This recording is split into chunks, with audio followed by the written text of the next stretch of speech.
Hello, everybody, and welcome to another episode of Every Day's a Train Wreck. I am your host, Marley Major, and as usual, I have a great guest for you, none other than Jordan Kosisky. And Jordan is, say hi, yay! Jordan is by the way, she just told me too. She's the podcast administrator, the podcast production manager. I don't even know. The podcast, something very important at Mission Matters. And so Mission Matters is who produces this podcast. And I have been kind of stalking Jordan because Mission Matters brought her on. And so she was in the background for a while. They probably kept her away from me because thinking like, let's make sure this girl doesn't quit. And then but I always kept hearing about the secret sauce of Jordan. So even from other vendors who like work with Mission Matters, like, oh, have you talked to Jordan? I'm like, well, kind of, but not really. So I think Jordan is a magician. She's going to give you her backstory and we're going to discuss how lucky Mission Matters is to have her. And then most importantly, she's going to give us some tips and tricks and her take on social media and why podcasts, et cetera, et cetera. And you've got two of us here she says ADD. I have ADHD. She has ADHD too, but you guys have a lot of letters here between the two of us. So I think it's going to be a couple of sparkly ping pong balls shining all over the place. So Jordan, thank you. And most importantly, thank you for doing this because I know I twisted your arm and you were like, yes. What? Now, I know. Full disclosure, I think I did tell you that I was like, you can be one of my Cover of Darkness guests because I think that I've said this on the podcast, but I'm absolutely desperate for somebody to like have to tape in shadow with the voice alterer. You know, that's my goal. And so I said, well, if you really don't want to do it, then we can just like you be that person in shadow. And I guess it's one of those Pokemon cards that are like the shadow. or how about the ones that are like, when Anonymous does stuff and it just goes Anonymous and it's that black scary mustache guy and you're just like, oh, you stand up and take notice. I think my ratings would go through the roof if I had that. But no, Jordan's pretty face she's here. She's being a guest. She's on the other side of the mic. So other side of the screen.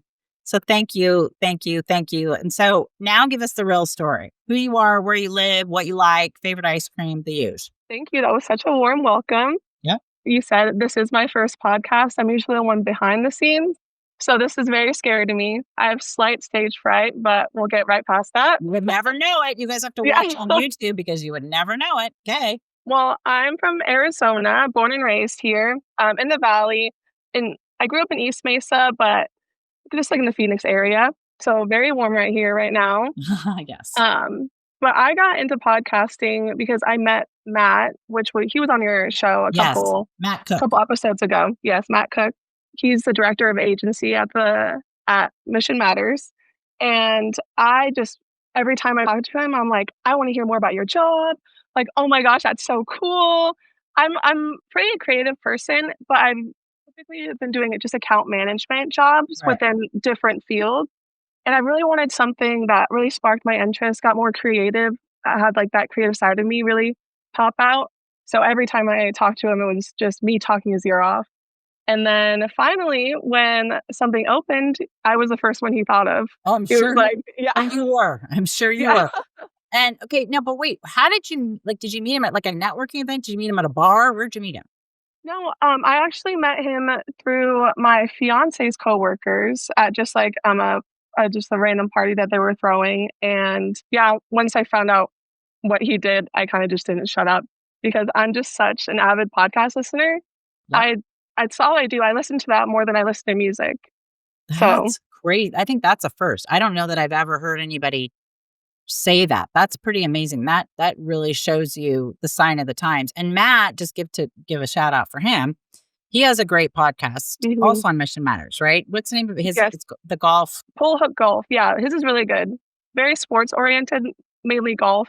But yeah, he's doing great. He has live ones too, so that's really interesting. Ooh, he does. And does he is he one of them that drinks while he's live? No. Yes, they have sometimes, but they'll go to like live bars. Like I've been to the one when he did it at like Trevor's Liquor. Yeah. That's really cool. So there'll be like people in the background, people will ask them questions and they'll take live questions and stuff like that. Super cool. Can you tell me when the next one's going to be? And I'm going to fly out and see you both. That'll be his big. Oh yeah, that's what we should do. Oh my god. Oh my gosh. Yes, that'd be amazing. Him, right? And I'll be like, excuse me, sir, but could you tell me? Oh my god. Yeah. Oh my gosh, you could be in full disguise, right? Full costume. I'll be like, can you tell me about, like, I don't know, I hear you kind of have this nightmare client, and I hear she's just kind of, I don't know, always on you about the numbers and how, I don't know, let's say, like, can you guess who it is? Yeah, that would be, I think that would be real, like, let's flip the script on him, right? Absolutely writing that to the list. We're absolutely going to make that happen. Absolutely. And then we'll get Adam and Shirag in on it, and they will be like, oh my God, all day long. Yeah. And then I think I can just like start peeling off layers of my costume. But I think maybe I could be like at first like a very, very old woman with like very big, long, saggy boobs. And like should just start like coming in. Yeah, different costumes every 10 minutes. Oh, right. And really just throw him off his game. Right. And then actually, that's a really great idea. Like we can see if he even notices it's the same crazy girl who's just changed the outfits. Wow. Okay, there you go. Now we've got something. Okay, so I knew it was going to be exciting. I don't think I thought this podcast was going to be that exciting. So you found Matt. Matt has an amazing voice. So he is like, I always say, I speak Spanish, but I get this like telenovela voice in Spanish that's like these very, these car commercials and stuff when they speak Spanish, like, la, la, la, la, la. It's like my whole personality change is like a Count Dracula thing. Well, Matt is the like American version of the telenovela speaker, in my opinion, right? He just has that, like, I don't know. It just draws you in. I don't think it's the microphone either. Yeah. And it's so even keeled. Like he's very calming presence, and it's very easy to like talk to him. Just like this podcast. Very, very even keeled, right? Yeah. And I think even a couple times he was like when we were taping ours and he was like, it was just like, oh boy. And I was like, come on, Matt. Yeah, I tried to get him to dish a lot of dirt, but we had a good time. So Jordan, tell us about your background, like in some more detail. Like how did you said you're creative. How does that express itself? Like tell us kind of the different jobs you've had leading up to this one. Yeah. So I've honestly kind of been all over the map. Right out of high school, I became a makeup artist. And I did That's why you have such good, I knew it because I was like, she's got a freaking great look. Okay. Got it. Thank you. I appreciate that. Yeah. And of course, around that time, I graduated in 2014 in high school. And around that time, like YouTube was such a huge thing with like makeup and like Jaclyn Hills of the world, the Jeffree Stars and all of that. Mm-hmm. So I really just got into that, kept watching the videos, and I started doing that. And that was kind of how I let my creative side out the most. I was ever a good, like... You were watching their videos and then you were learning makeup stuff, or you started...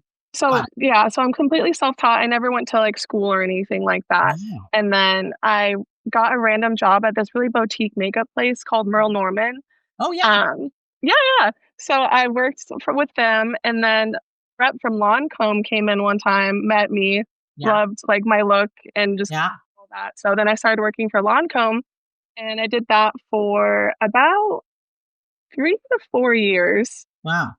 Until like I was out of college. I got my associates in the arts, and from there I started doing more like account management. I was being a makeup artist kind of all over the place, so I kind of wanted something more structured. Right. So then from there I did account management and like collections. I did it, which was a very big curveball. I'm not very much the personality for collections. And see, that's so funny that you say you're not big for because I think there are a few jobs that I would really excel at. One is I think I should just be the next Gloria Allred, even though I haven't gone to law school, but just naturally. But number 2, I would love to run some kind of mafia situation. But number 3, I really should just do collections, right? Because at the end of the day, I'm very capable of just calling somebody 10 times a day and text and being like, laying it on them. Right. And talk about the disguises. I'm watching Sneaky Pete right now. I don't know if any of you guys have seen that on Amazon Prime, but you should. 3 series of it. And this guy is just like the most unassuming looking guy. But my goodness, he's very persistent and always just blends right in and gets what he wants. So thinking if Sneaky Pete could do it, I'd be good. But the collections jam wasn't for you, huh? No, I wasn't bad at it, but I just like it made me sad sometimes, you know? That is true. It's sad. I would have to be on OxyContin or some kind of very big mood elevator to not feel sad for people. Yeah, you're right. Okay. Yeah, hearing everyone's stories and all that, it just it kind of puts a damper on your overall mood. Especially when you're like the sunniest. You guys have to see this on YouTube because especially when you're like the sunniest looking person on the planet, you're like tan and like bright smile. And I can't even imagine your bobbing curls being like, yes, I'm sorry. And you still owe us. Like, you just lost your house. $5,000. Yeah. But yeah. Please. And I know your husband just left you. And I'm sorry about the cancer. Yeah. Okay. Oh, it was $5,000. And on top of that, it was during the pandemic. I worked there in 2020 when the pandemic started. Okay. That should be front. And how did you get the job? I got it through a mutual friend that I actually met while doing makeup. So she had switched from makeup to there. And then she said, but she got into a different, she was doing, I think, what was she doing? Customer service or something like that. Something easier. It was all like the chat one. And I got in collections. Because by the way, she was supposed to be in collections and you were supposed to do the chat and she just flipped the collections to you because she didn't want to do it. I was framed. Right. Yeah. Duh. Okay. So how long did you do it? Over a year. Like when you start a job like that, how much training is it? Or do they just say like jump in and start calling people every day? Oh, like what do they tell you to do in collections? Like what's the backstory of collections? It was like a full month of training where it was a full month and we'd go into this little classroom and they would teach us just all the backstory about what you kind of have to say. There's a lot of different specific verbiage you have to use when you talk to people and just a lot of boring stuff. But like, what do you mean the verbiage? Like so that you don't get sued or something? Yeah, like you have to make sure you're talking to that specific person. You have to get a certain amount of information from them before you can talk.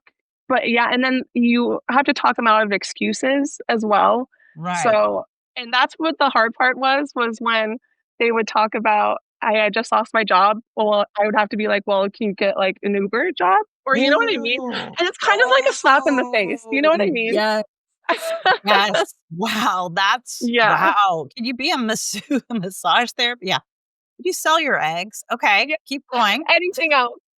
Yeah. So just like little stuff like that. I feel like I wasn't terribly bad at it because I am very empathetic. So I'm not trying to be mean to these people at all and make them feel terrible about themselves. Right. I was able to get a good amount of payments from people, but I just, at the end of the day, the reason why I did leave it was because it just felt like a dark cloud above my head almost. Yeah.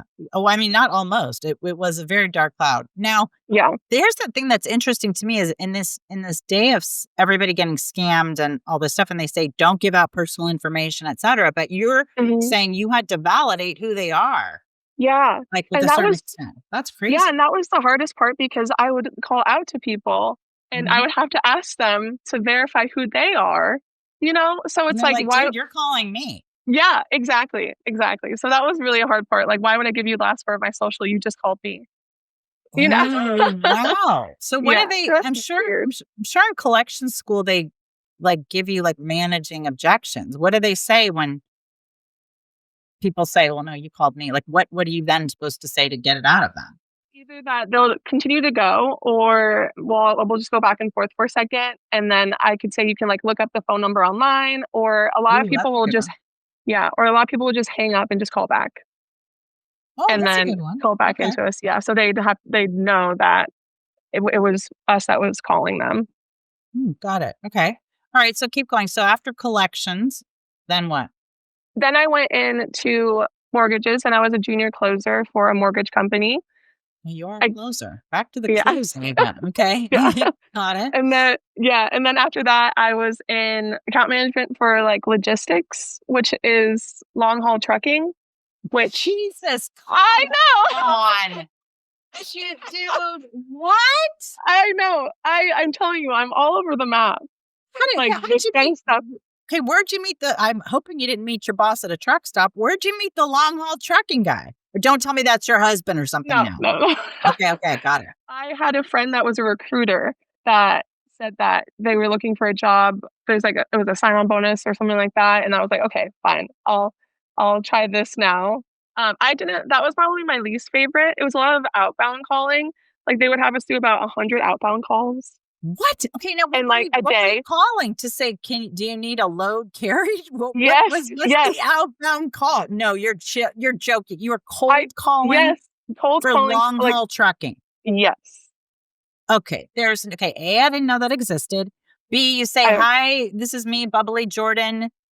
Do you need a haul? How big is your load? What the heck? How do you? I know. Give me your script.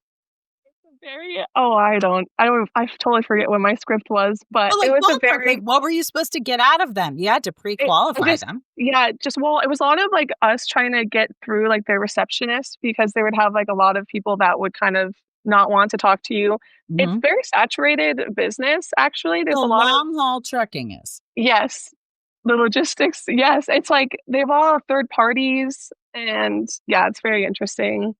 But talk about mind blown. And the thing that, I didn't even know it existed. Now you're telling me it's saturated. And then that was B. And then C, we have, we're doing this whole wool project, and I had to get wool from Washington State down here to Pasadena. And my Lord, you would have thought I was trying to move the golden Buddha. I mean, I was like, dude, it's just some wool. It's not even, and I mean, how long and how now, that's crazy that it.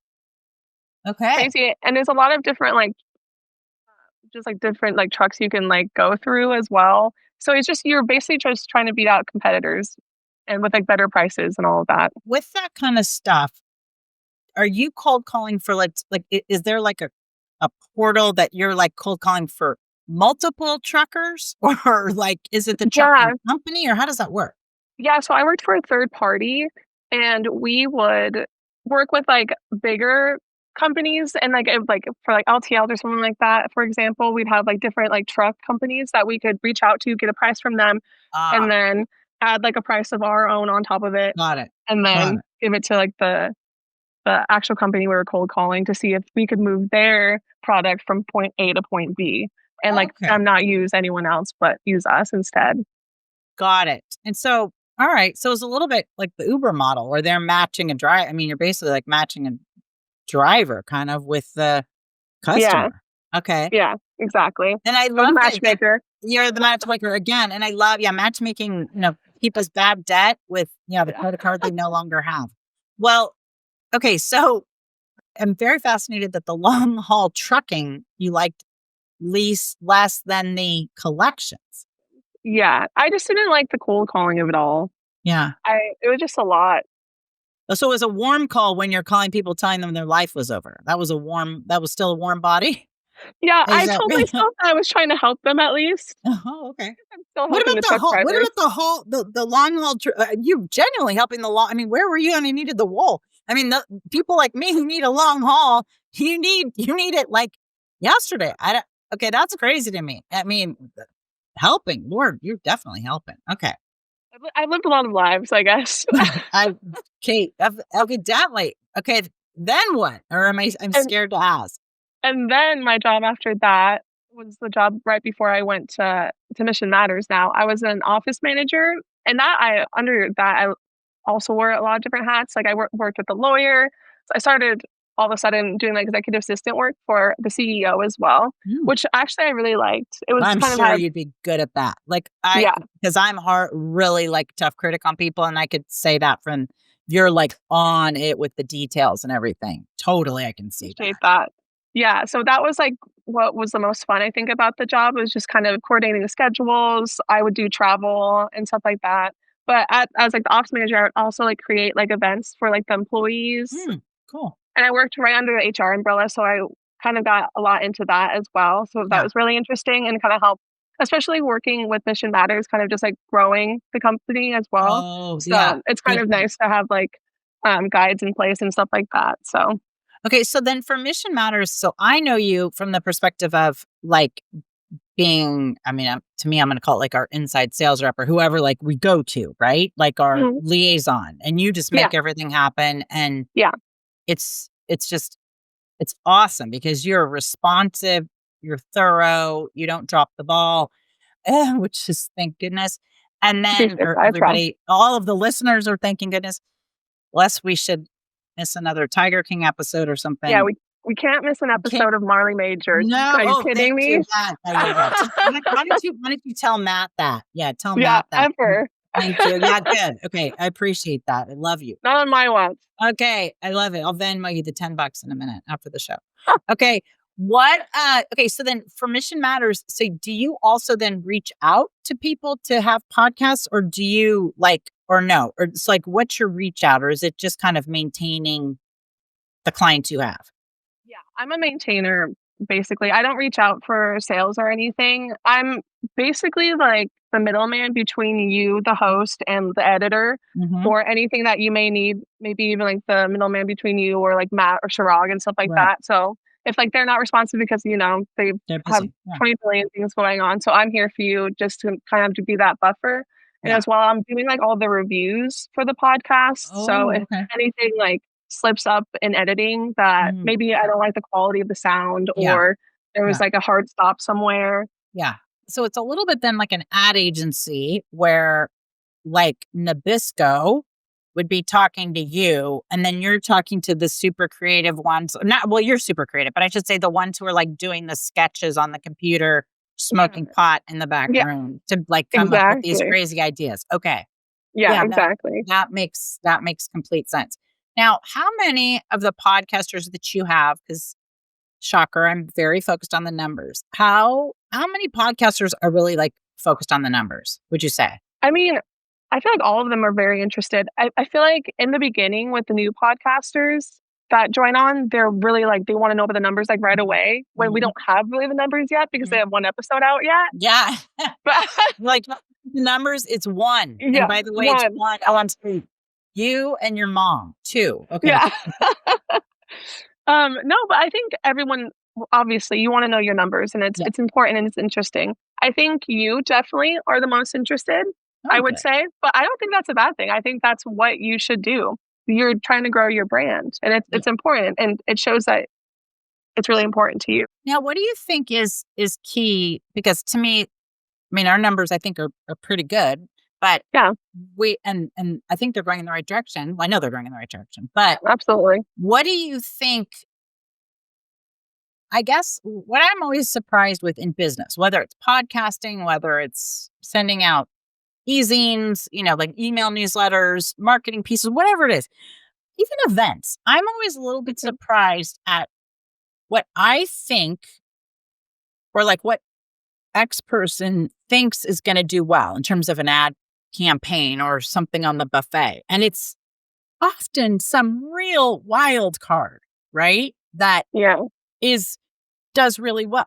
Like I remember when I got the feedback from the team early on, they were like, yeah, pretty much anything like crystals, astrology. And I was like, I mean, I love that stuff. So, okay. I mean, but I was really surprised where they're like, yeah, that really converts. Or we had Serena Baji, who is, her dad is a famous dermatologist and doctor and all this kind of stuff. But that episode has done so well. And sometimes, I mean, as I say, it was a great interview. It was one of the early ones. But I guess it surprises me sometimes that it doesn't have to be like we just released Tiger King last week. I mean, so that it doesn't have to be just a Tiger King. I mean, podcasts can do really well without like the celebrity name or something. Like, what are your thoughts on that? Oh, yeah, 100%. And I agree with you. It is kind of random what like some things stick and what doesn't. And I feel like podcasts are so niche as it is because everyone has their own pocket of the internet, So, and especially with your podcast, I love it because there's really something for everyone. So it's kind of nice to go in and kind of take your pick about what you want to listen to or what's on your mind at that moment. And like you said, with like the astrology or like the crystals or something like that, like I feel like that is, Yeah, it's so huge right now, I think. Yeah. And even because I live like a couple hours away from Sedona, so I feel like a lot of people, yeah, a lot of people are like obsessed with it here as well. Yeah. So it just everything, it's all over the internet. I think people are like leaning more towards astrology. Mm-hmm. The girls are telling their boyfriends about it. I'll be out with my, my guy friends. I'm doing their whole birth chart and they're loving it. They want to know more about themselves, I love it. Yeah, I think that's true. I think the modern male has accepted that, like there was this thing ages ago on YouTube, the crazy hot matrix, which I'm sorry, I still think is the funniest thing ever, where this guy, this like kind of fuddy-duddy-ish guy would rate girls. And it was always like, the hairdressers, people named Cinnamon, the redheads, like it was always like they get hotter and hotter, as they go. And I'm sure I'm going to get a lot of hate mail about that. But this is, but there are just certain, things that kind of follow just random lines. And I feel like men have to accept that if you want the girl in the crazy hot matrix, you're gonna have to accept your birth chart, and you're gonna have to feign interest in crystals. So maybe this could turn into a dating show. I mean, you were talking about matchmaking earlier. So maybe that's the thing, is like, here's the biggest dating tip, straight men, listen to this. You'll be very willing to women if you actually like, oh my gosh, no, I don't know my rising, but I've always wanted to. Yeah, can you look it up for me, please? Right. Yeah. That's almost better than 7 figures in the bank is, tell me my rising, Okay. I love this. Maybe Absolutely. Maybe we could have an astrologer and a single hot guy who just hasn't met the right one. Yeah. We watch sports with our significant others all the time. The least they can do is let me look up their birth chart. Please. I'm very curious on that. Exactly. How many years? And I was a cheerleader in high school. And let me tell you, there was not one game I wanted to watch. Yes, I did want to put down and reapply my lip gloss. But yeah, you're right. And I've spent many a Super Bowl Sunday on the couch when I was like, okay, like I could be watching, I don't know, some fashion, something that would, so okay, good. So there you go. So girls, we watched a lot of sports. For those of us who weren't totally into it, it's crystal time with our men. Okay. I love that. And now let's talk about, because you guys have, as we talked about, Matt's podcast is talk about, he does live stuff. It's all sports. Mm-hmm. It's really different than this kind of thing. He has a very professional voice and a professional microphone and all that kind of stuff. Mm-hmm. But so why do certain podcasts do well and others don't? Because the other thing is, like I have my business degree and in marketing, right? And everything that we're kind of saying about how I like, it's sort of all over the place because it's basically what interests me is almost flying in the face of what we know to be supposedly good business advice, which is like, like really stick to a niche unless it can be considered a niche to just be a bouncing ball, like a piece of tinfoil in the sun. I don't know. Yeah, because I don't really think that you need to have one specific topic when doing a podcast, because even like the Joe Rogan and the Caller Daddies of the world, they're taking people from all over the place. Yeah, you're right. And like interviewing them. So I just think that it goes back to the host. If you are like connecting to your audience and you're like talking to them, just giving back or what have you, and they have a connection to you, then they're going to keep coming back no matter who's on your podcast. And like, and then I also think like it's how much you care about your podcast to like make sure that you're getting episodes out on time, having all like your interviews in a row, and just being kind of organized with it. Having a specific brand image, I think that's important. So it's a lot of little things, but I kind of like more of the niche podcasts. I think it's kind of fun. Yeah. And it is still the Wild West. Would you agree? Yeah. Oh, absolutely. And there's just so many.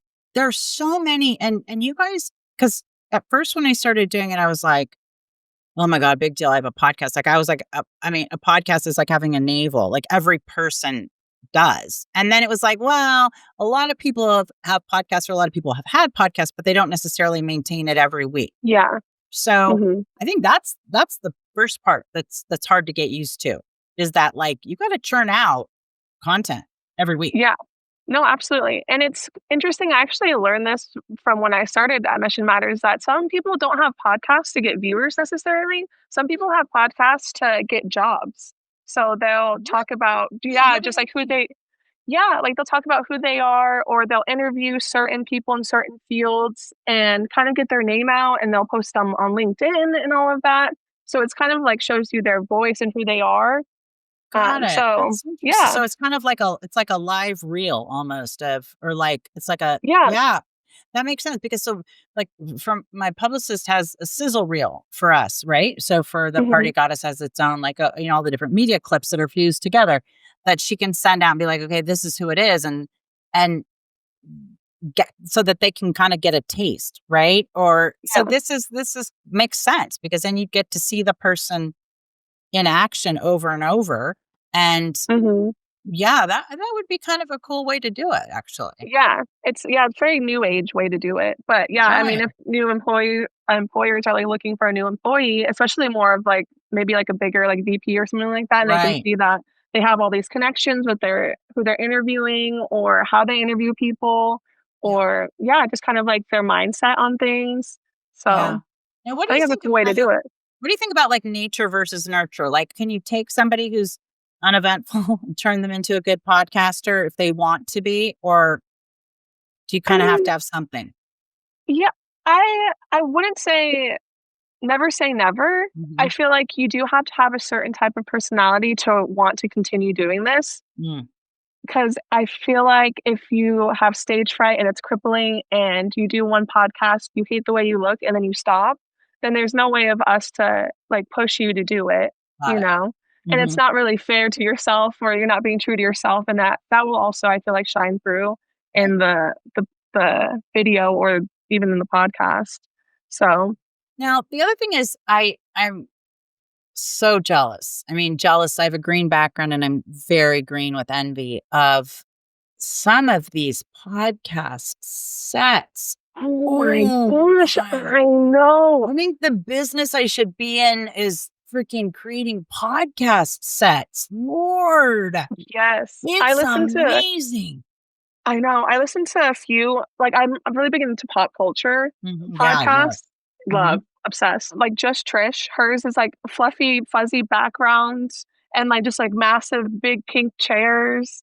And there's just so many that are just absolutely amazing. Right? Like beyond. And because usually, you listen to the podcast and you're on Spotify or you're on something. And so to see the visual, like, are there certain podcasts that you actually like will try to watch/listen to, as opposed to just listen to on the on a podcast platform where you can't see it? I'm more of an audio listener. Yeah, me too. I do love a YouTube video. That's what I feel like that's what originally got me into like liking podcasts, that and talk show radio, I feel like. Oh yeah. But I just love an audio podcast, honestly. It makes you feel not alone. You know what? That's a great way. Yeah, that's a great way to put it. I wanted you to say, no, I'm very into video podcasts, and it's super important. So I can say, oh, yay, let's like go design my backdrop. Well, no, I think that they're both important. And again, because like the pop culture ones I listen to, like the Just Trish I mentioned, she has like hundreds of thousands of views on or on YouTube. So I think it's like the eye-catching part of it is what people like gravitate towards to go watch. Yeah, you can put YouTube videos out on the background and in your house as well. So that could also be the same thing. Yeah. Yeah. So how often does somebody like a Just Trish or Joe Rogan, maybe not so much, but how often do they like kind of change or modify their sets or their backdrops? Oh man. I feel like not a lot. They stick to it. Yeah, probably. Because those things are, I mean, I saw one of them, like the Call Her Daddy one or something, was like $100,000. Yeah. It's like, what in the world? And a lot of like the pop culture ones, because I mean, I guess that's what I listen to mainly, but all of them have sets. All of them have like nice sets, and they have the chairs and the sofas, and then like their name and lights in the background. You need that, I think. I know. And I want you to have like a big sign. Okay, I have it, and it's right behind me, and I didn't like where they hung it. It was too high. And I was like, no. So we're going to do it lower. And then, okay. So thank you. That's really good. But I feel like I want to kind of set decorate and have my thing and lights, and maybe I'll be the girl who I don't know. Maybe I'll have a quarterly podcast set reboot contest or something, and creative people can send in. Yeah, that would be cool. Right? That'd be fun. Yeah. Right? What do you want to see in the background? What do you want to? Yeah, I love that. And so getting into a little bit of the nitty gritty, because some of these things are literally these are like TV production shows. I mean, they have to have. I mean, I'm sitting here with my laptop and my blah blah, all my gear, but they have to have multiple camera people, right? Yeah, I feel like, they always have like a producer and multiple like camera angles, but a lot of them will have multiple hosts. So that's kind of like what you need for a bunch of camera angles, or if they're having a lot of guests in studio, that's also why the set is so important for like guests coming into studio. Got it. Because you kind of want it to be like all cohesive and it kind of makes sense. And then do you think that the bigger ones all have you come in studio? I would say so, like, especially, like, the bigger ones. Like, I don't think I've ever seen really a Call Her Daddy one where it was, like, over, like, Zoom or anything or Riverside, whatever. And is that so they can control the production value? I'm not sure. The visuals? I mean, it's kind of... I feel like it's probably more towards the visuals because they want to have, like, a clean, cohesive look to them. Mm-hmm. So that's probably why it is the way it is. And a lot of them like do live in the LA area, and a lot of the guests will be traveling in and out of LA and stuff like that. Right. Yeah. And then is Joe Rogan, he's not in LA, is he? Where is he? I don't know. I have no idea actually. Yeah, I Google where's Joe Rogan. Look, he's in New York, but maybe not. Now when they have these multiple camera angles, do you think they have this like the stationary cameras, or do you think they have actually people like working them? From what like I've known about it is that they have one producer on deck that will kind of be behind with like a laptop, making sure all the cameras are working well, and they'll have like tripod, the lights as well with like the umbrellas and all of that. So they'll just 1 to 2 people at least, because sometimes that'll just get too crowded if it's too many people. Yeah. And then it's I got it. Okay, I love it. Well, and I'm now very distracted as I was in the beginning by what's behind you on your. I mean, tell us. Trinket shelf. Okay, so the trinket shelf, by the way, you guys have to see this, is magic. Okay, some trinkets are in boxes. I feel like I'm scared to know what those are, because those are probably some like really bougie special things. I just love a trinket. I love anything that's cute. I'm a big I'm a Hello Kitty girl. Like I love Hello Kitty. Oh, I love Hello Kitty. Yeah. I know. And I just there's just so many cute things. I love like a cute little squishmallow. Fun little guy. So I don't know. I just started getting like one thing and then another thing, and then people started getting me things, and then it's like a thing. And then now that I have the shelf, I'm like, when I go out and I see another trinket, I'm like, let's get another one. Yeah. So maybe that could be I could build on that for my background, as I could have some kind of shelf. I think it'd be like a liquor cabinet, like airline bottles or something. A little less family friendly than the. And what about the ones in the boxes though? Yeah, I have like the Funko Pops. When the Funko Pops were like really big. They're still pretty big. I have a few of them. Like, yeah, wow. Little Funko Pops. I feel like that was like really huge for a second, and I feel like it still pretty much is. Now I feel like the Labubus are really popular, but I just love anything kind of like that. I like a collectible, or I'm a maximalist. My house is very much like all different colors. Like this whole room I turned into a closet, so all my clothes are like right here. Yeah, nice. And then like I have a shoe rack behind me. Oh, of course you do. There you go. So it's my get ready room. This is you're sitting on like my vanity. Oh, so very nice. Well, your lighting and everything is really good. How did you do your lighting? With the circle light, or it's my vanity mirror. It's what is it? What is the impression? Yeah, the impressions mirror. Ah, got it. You'll have to text me that. Yeah. I love it. It's really good. Oh, so it's like your vanity mirror. You just have it behind your computer or something. Yeah, because I'm not usually the one that's behind on a podcast. I mean, your lighting is good. Your lighting is really good, I gotta say.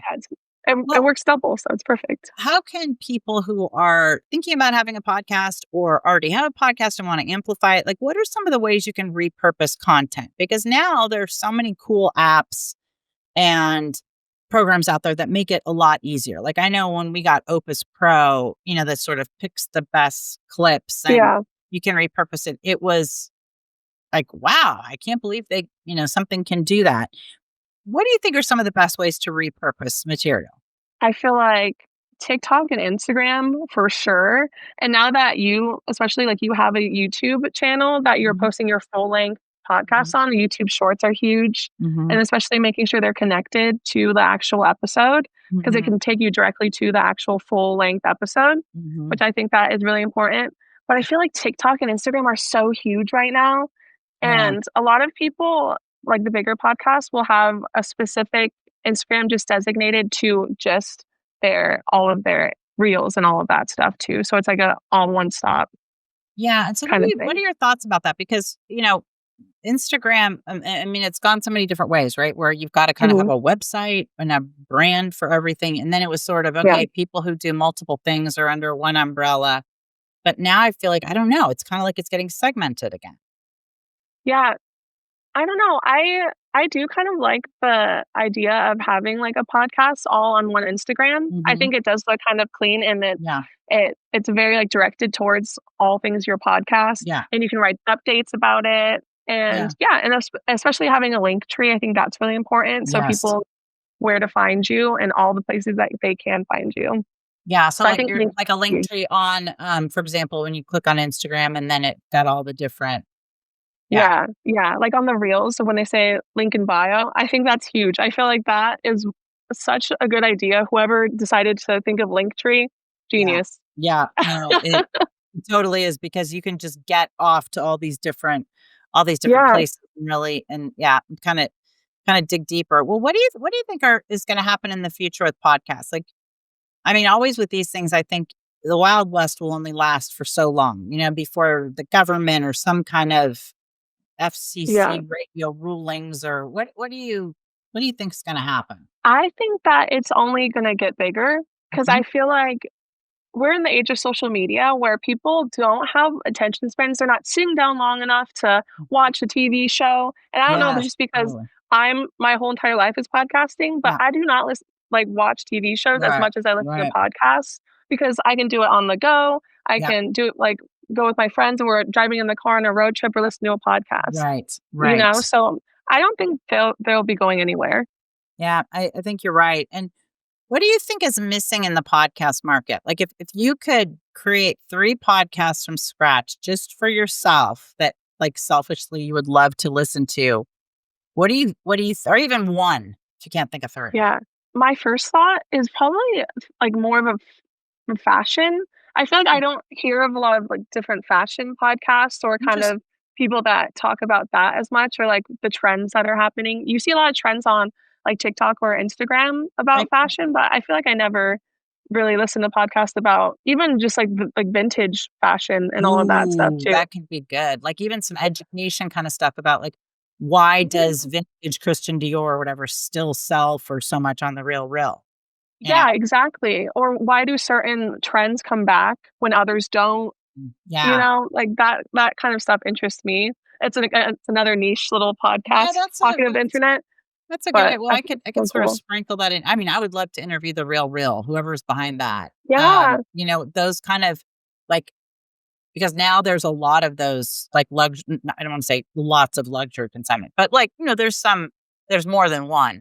And then they've got kind of different tiers like Poshmark and stuff like that. And that's interesting. You're right. There aren't a ton of fashion ones. Not that like I can think of off the top of my head or even like that I've heard of people talking about. So I think that would be kind of cool. I think you're right. Well, no, if you do have a fashion podcast and Jordan doesn't know about it, tell her, and B, you're not doing the best job marketing it because she's got to find it. Well, and then maybe because fashion is such a visual thing, but as we're talking about now, you can put the whole episode, on YouTube. Maybe I'm going to manifest like interviewing Christian Siriano because I think he'd be fabulous, right? Yeah. And then I always want to know, like, how do you look 10 pounds thinner? Maybe I should have a bathing suit designer or something. So it's like, hey, the biggest mistakes everybody makes and thinks is going to make them look fat, but that doesn't. Okay, what else? Anything else besides the fashion one? I don't know. Again, like I listen to more of pop culture. That's like the most interesting to me. That's the only one that I think of that I haven't seen a lot of because I've seen like a lot of people doing like interviews. I follow some astrology ones. So everything that interests me, I feel like I've been able to find a podcast at least. Right. So because again, there's so many of them out there. There are so many of them out there. And do most people produce one a week, or how many do most people produce? The most typical is one a week, and I think that's the most. I think it's nice because you're not like rushing things as well. I feel like, but some people, and I've noticed that more of like businessy ones will do like 2 to 3 times a week, but they're more short form, so they'll be like 20 to 30 minutes. Yeah. I heard somebody say too, who has a very, very, very successful podcast, and actually, I meant to run it by you guys. Was he said that he's developing a TV network and all this stuff around it. But he was saying he now wants his podcasters to do podcasts that are either 24 minutes or 48 minutes. Because I guess if it's a 24 minutes and you put it on a TV, like a TV show, that's like with the commercials and the starting and stopping, that's a 30-minute show. Yeah. And same thing if you do 60, then it's a 60-minute show. Now, I don't know if that's just for his target audience or I feel like I'm trying to keep to that. Yeah, I don't know. I feel like that's very specific and it's just kind of what your audience would want. So I feel like it's whatever you're comfortable with and if it's making the most sense for you just to do that. Because I follow a podcast that it's 2.5 hours. What? What are they talking about? Pop culture. And that's a Just Trish one again.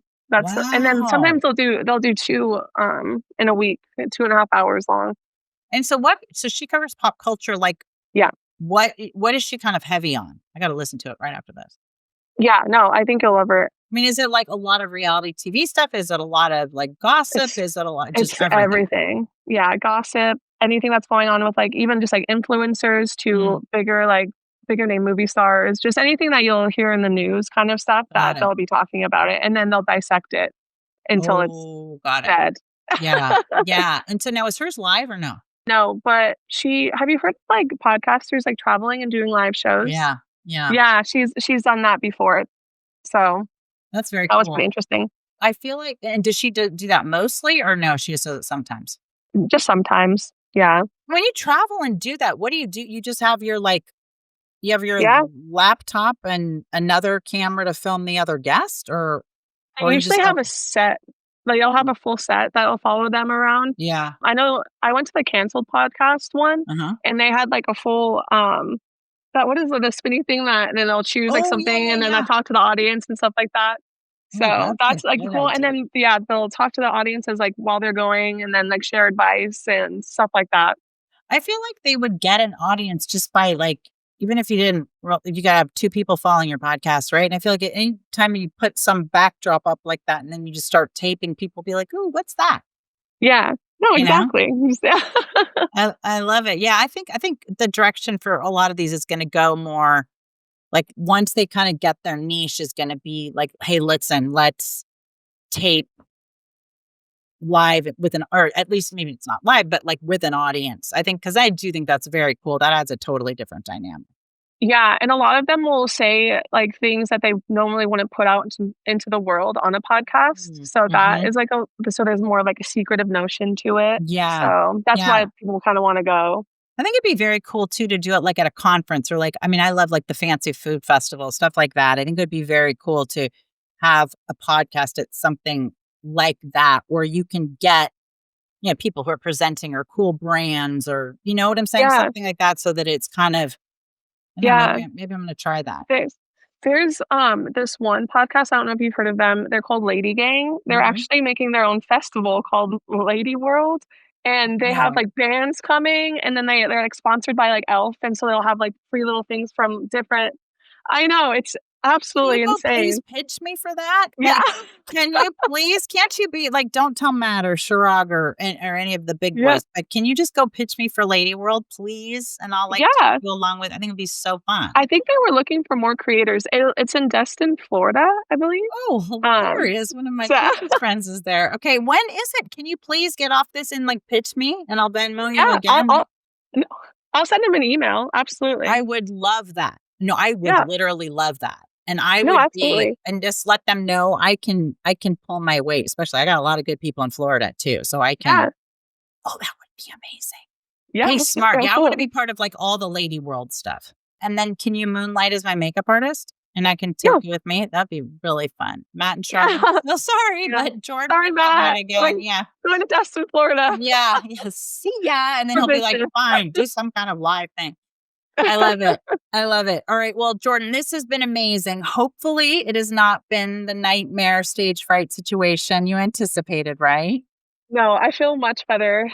Yeah, you're very easy to talk to. Okay, good. Well, thank you. That goes both ways. Some people would say the exact opposite, but I very much appreciate you saying that. And I had so much fun. So I hope now that we've kind of broken the ice, we'll be able to get you to come back on because you do have a really great perspective and finger on your pulse of sort of what's happening out there.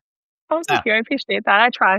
Yeah, you do. Well, you're doing a great job. All right. So, Jordan, where can people find you or get a hold of you? I'm not an influencer by any means or anything, but if anyone out there wants to be a podcaster or wants to work with me, you can find me at jordan@missionmatters.com. I love it. Okay. And this was amazing. I had a ball. We'll text afterwards. And Lady World, here I come. Woo! Sending you an email. I will send you Lady World. Watch out. Okay. That's awesome. All right. Well, Jordan, this was the best. And so you guys, that's another one is a wrap. So this is Marley Major from Every Day's a Train Wreck. And this my day started as a train wreck, but this ended up as a very fabulous, wonderful episode. So if you guys are not following the show already, please make sure you follow the show. Please make sure you tell a friend. Rate 5 stars if you are so inclined. Leave a comment. 5 stars, 10 stars. And then you can find me on Instagram at The Party Goddess or at The Profit Goddess. So that was awesome. Jordan, you're the best. Thanks for doing it. Thanks so much, Marley. All right. We'll see you. Bye-bye. Bye.